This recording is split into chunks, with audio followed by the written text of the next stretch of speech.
പ്രണയത്തകർച്ച പുറത്തു പറഞ്ഞ 10ാം ക്ലാസ്സുകാരൻ്റെ മൂക്കിടിച്ച് നിരപ്പാക്കി.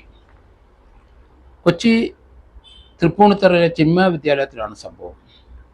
അവിടുത്തെ ഒരു 10ാം ക്ലാസ്സുകാരനാണ് ഈ ദുര്യോഗം ഉണ്ടായത്.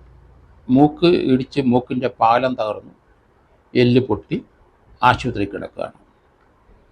അയാളെ ആ ഉള്ളിൽ തന്നെ ഉള്ള ഒരു പെൺകുട്ടിയും ആൺകുട്ടിയും തമ്മിലുള്ള പ്രണയ തകർച്ച മറ്റൊരാളോട് പറഞ്ഞു വന്നു. ആ വിവരം അറിഞ്ഞ പ്രണയ തകർച്ചക്കാരൻ്റെ അടുത്ത് മറ്റൊരു കുട്ടി എന്ന് പറയുകയും അയാളും 3-4 പേരും കൂടെ വന്ന് ഇവനെ കണ്ടു ചോദിക്കുകയും ഇത് വിളിച്ചു പറഞ്ഞ് നടക്കുന്ന ഇവൻ്റെ മൂക്ക് നോക്കി ഇടിച്ചു എന്നാണ് അവർ പറയുന്നത്. ഏതായാലും തൃപ്പൂണിത്തുറ പോലീസ് 5 പേർക്കെതിരായിട്ട് ഇപ്പം കേസെടുത്തു. കുട്ടി ഇപ്പോഴും ആശുപത്രിയാണ്. 326 മൂക്കിൻ്റെ പാലം വെല്ലൊടിഞ്ഞത് കൊണ്ട് 326 IPC പ്രകാരം, അതിൻ്റെ BNS പ്രകാരം ഗ്രീവിയസ് ഹർട്ടാണ്. പോലീസ് കേസെടുക്കാതിരിക്കാൻ ഒക്കില്ല.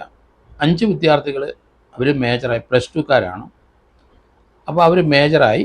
അതിൽ 4 പേരും മേജറാണ്, ഒരാൾ ഇപ്പോഴും മൈനറാണ്. എന്തായാലും തൃപ്പൂണിത്തുറ പോലീസ് കേസ് രജിസ്റ്റർ ചെയ്തു. കുട്ടിയുടെ മൂക്ക് ഇടിച്ച് നിരപ്പാക്കിയപ്പം മൂക്കിൽ കൂടെ രക്തം മാറുന്നൊഴുകി. ഇത് കണ്ട ടീച്ചേഴ്സ് പേടിച്ചു, ഐസൊക്കെ വെച്ചു. അവർ വീട്ടിലെ മാതാപിതാക്കളെ വിളിച്ചു വരുത്തി ആ കുട്ടിയെ ആശുപത്രിയിലാക്കി. കഴിഞ്ഞ 3-ാം തീയതി തിങ്കളാഴ്ചയാണ് ഈ സംഭവം. ഇപ്പോഴും കുട്ടി ആശുപത്രിയിൽ തന്നെയാണ്.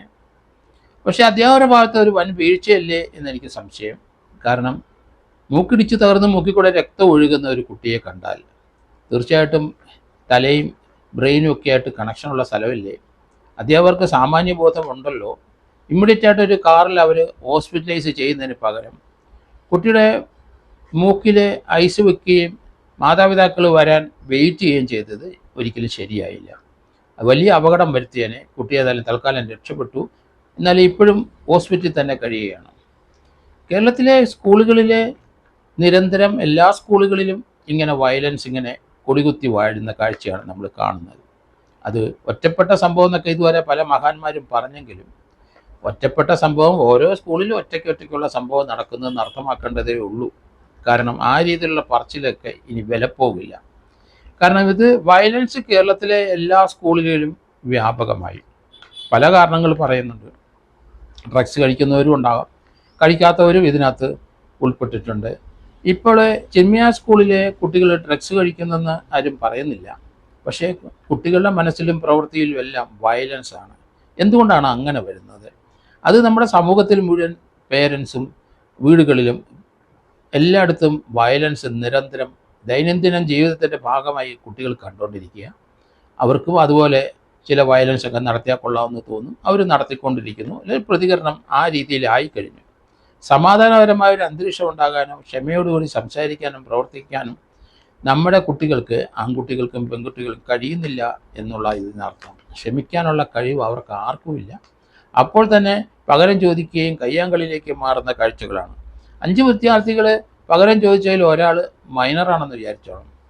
എന്തായാലും അങ്ങനെ ഒരു പ്രണയ തകർച്ച ഉണ്ടായാലും ഇല്ലെങ്കിലും ശരി, അതേപ്പറ്റി ഒരു കുട്ടി പറഞ്ഞത് ഇത്ര വൈരാഗ്യത്തോടുകൂടി അതിന് പ്രതികാരം ചെയ്യേണ്ട ആവശ്യം എന്തെന്ന് എനിക്ക് മനസ്സിലാകുന്നില്ല.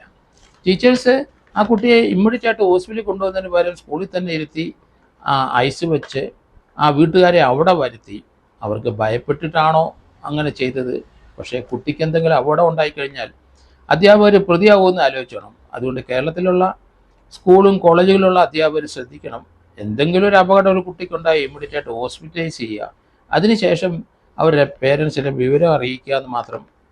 അങ്ങനെയുള്ള കാര്യങ്ങളിലാണ് ഏറ്റവും അടിയന്തരമായി ഈ ടീച്ചേഴ്സ് ശ്രദ്ധിക്കേണ്ടത്. അല്ലാതെ അവർക്ക് ഉത്തരവാദിത്തം നിന്ന് ഒഴിയാനും അവരുടെ മാതാപിതാക്കൾ വന്ന എന്തെങ്കിലും അവരോട് കാണിക്കും പ്രവർത്തിക്കും എന്ന് കരുതി ഒരു പ്രൊട്ടക്ഷൻ കിട്ടാൻ വേണ്ടി തന്നെ സ്കൂളിൽ തന്നെ അവരെ വരുത്തുന്നത് നല്ലതല്ല എന്ന് അവർ മനസ്സിലാക്കണം.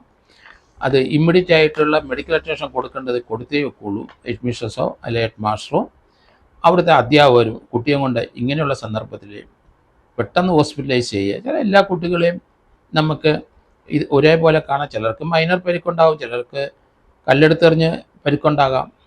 ഒരു അധ്യാപകനാണ് ഇപ്പോഴും ഓർമ്മ വരുന്നത്. ക്ലാസ്സിൽ ഇരുന്ന ഒരു കുട്ടി കുസൃതി കാണിച്ചപ്പം കയ്യിലിരുന്ന പേന കൊണ്ടൊരു ഏറ് കൊടുത്തു. ആ ആ കുട്ടിയുടെ കണ്ണ് ഒരെണ്ണം നഷ്ടപ്പെടുത്തി. അത് ഈ അടുത്ത കാലം വരെ അതിനെ സംബന്ധിച്ച് കേസുണ്ടായിരുന്നു. നിസ്സാരം ഒരു സംഭവം, ഒരു പ്രവൃത്തി, അത് ഒരു കുട്ടിയുടെ ഒരു കണ്ണ് പോകുന്ന കാര്യത്തിൽ വരെ ചെന്നെത്തി. 326 IPC തന്നെയാണ് അതും വരുന്നത്. അടുത്ത കാലത്ത് അതേപ്പറ്റി ചില കേസുകൾ വർഷങ്ങളായിട്ട് നടക്കുകയായിരുന്നു. ആ കുട്ടിക്ക് 10, 21, 22 വയസ്സ് വരെ എത്തിക്കഴിഞ്ഞു. ചെറുപ്പത്തിലുണ്ടായൊരു സംഭവം തന്നെ. അതുകൊണ്ട് അധ്യാപകർക്ക് ഇതുപോലെയുള്ള പാളിച്ചകളും സംഭവിക്കാം. അതുകൊണ്ട് എല്ലാ കാര്യവും നമ്മുടെ കുട്ടികൾ തന്നെയാണ് അവർ എന്ന് പറഞ്ഞാൽ ഇമ്മീഡിയറ്റ് ആയിട്ട് ഹോസ്പിറ്റലിൽ കൊണ്ടുപോകാനുള്ള ഉത്തരവാദിത്തം ഇവർക്കുണ്ട്. അതുകൊണ്ട് എല്ലാ അധ്യാപകരും കേരളത്തിലെ ഉള്ളവർ ഇങ്ങനെയുള്ള കാര്യങ്ങളിൽ അതീവ ശ്രദ്ധ വേണം. മേലധികാരികളെയും അഡ്മിനിസ്ട്രേഷനെയും ഹെഡ് മാസ്റ്ററെയൊക്കെ അറിയിച്ച് ഇമ്മീഡിയറ്റ് ആയിട്ട് കുട്ടിയെ ഹോസ്പിറ്റലിൽ എത്തിക്കുക എന്നുള്ള കടമ അവർ നിർവഹിക്കണം. അതിനുള്ള സാമ്പത്തിക ചെലവോ അവരുള്ള അങ്ങനെയുള്ള കാര്യങ്ങളെ പറ്റി പിന്നീട് ആലോചിക്കേണ്ട കാര്യങ്ങളാണ്. കുട്ടിയുടെ ജീവനാണ് പ്രാധാന്യം കൊടുക്കേണ്ടത് എന്നാണ് എൻ്റെ അഭിപ്രായം.